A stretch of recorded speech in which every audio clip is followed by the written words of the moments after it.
जी अपने प्रेस चेकिंगे, इसके बाद तैयार रहेंगी कोमल जैन। नमोस्तु गुरुवर। गुरुवर, मेरा दो प्रश्न है। एक प्रश्न है, एक साल पहले यहाँ अहमदाबाद में विमान क्रैश हुआ था, तो सब लोगों को एक साथ में मृत्यु मिला, तो उनका कौन सा कर्म उदय में आया होगा तो सबको साथ में मृत्यु मिला। और दूसरा प्रश्न है, अपने जैन धर्म में नवरात्रि में गाना गाने जाना, गरबा घूमने, वो सही रहेगा, उचित है? देखो, हर चीज जैन दर्शन से नहीं जुड़ी रहती है, कुछ चीजें अपने लोक व्यवहार भी रहती हैं।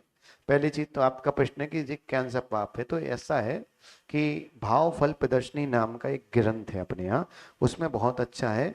और भगवान ने चाहा तो जुलाई दिवाली तक हम कौन से फल का, कौन सा कर्म का क्या फल होता है, कौन सी हरकत करने से क्या फल मिलता है, हम स्त्री क्यों बने, स्त्री बने तो हमारी नाक क्यों टेढ़ी रही, हम स्त्री बने तो हमारा ऐसा क्यों रहा, हम पुरुष बने तो ईर्ष्यालु क्यों बने, मतलब जो भी है, हम पुरुष बने तो हमें धन क्यों मिला, पुरुष बनने का धन मिला तो भगवान में रुचि क्यों नहीं आई, इन सारे फलों पे हमारा काम चल रहा है। हो सकता है दिवाली तक बुक लॉन्च हो जाएगी, अभी कंफर्म नहीं कह रहे, प्रयास चल रहा है। दूसरी चीज माँ, जो लोग सामूहिक रूप से पाप करते हैं, जैसे किसी ग्रुप है, उनने कोई जंगल है उसमें एक साथ आग लगा दी, या किसी जानवर को, किसी व्यक्ति को एक साथ जला दिया, या एक साथ ट्रेन में जा रहे, बस में जा रहे, जानबूझ के किसी जानवर को एक साथ मार दिया, तो सामूहिक रूप से पाप करने वाले व्यक्ति को सामूहिक रूप से सजा भी मिलती है।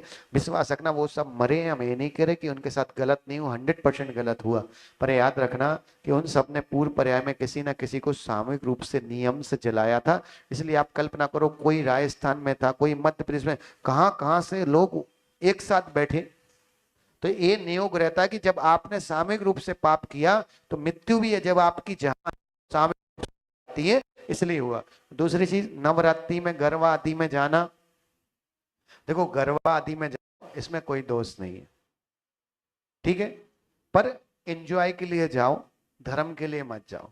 तो बस दो चीजों का ध्यान रखो, मर्यादा में जाओ, चारित्र को सुरक्षा रख के जाओ। आप आश्चर्य करोगे, केवल तुम्हारे गुजरात में 2025 के गरबा की रिपोर्ट है, और साल छोड़ो, हर साल का नहीं, मतलब कल 2025 में 65 से 70 हजार लड़कियों के एबॉर्शन हुए हैं। ये गुजरात में नवरात्रि के बाद होता है।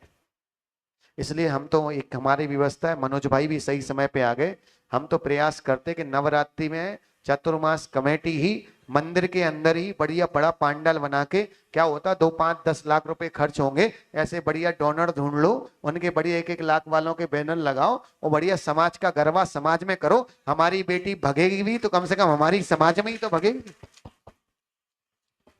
है कि नहीं? क्योंकि याद रखना, वहां क्या है, हार्मोन्स वैसे हो जाते हैं, और जब हम बहुत नाच करते हैं, बहुत कूदते हैं, तो हमारे हार्मोन्स चेंज होते हैं, और हार्मोन्स चेंज होने से तुरंत वासनाएं जल्दी हम पे इफेक्ट करती हैं, और उस समय थोड़ा सा साधन भी हमारे लिए बहुत बड़ा साधन बन जाता है। इस बात का ध्यान रखना चाहिए। नमोस्तु महाराज।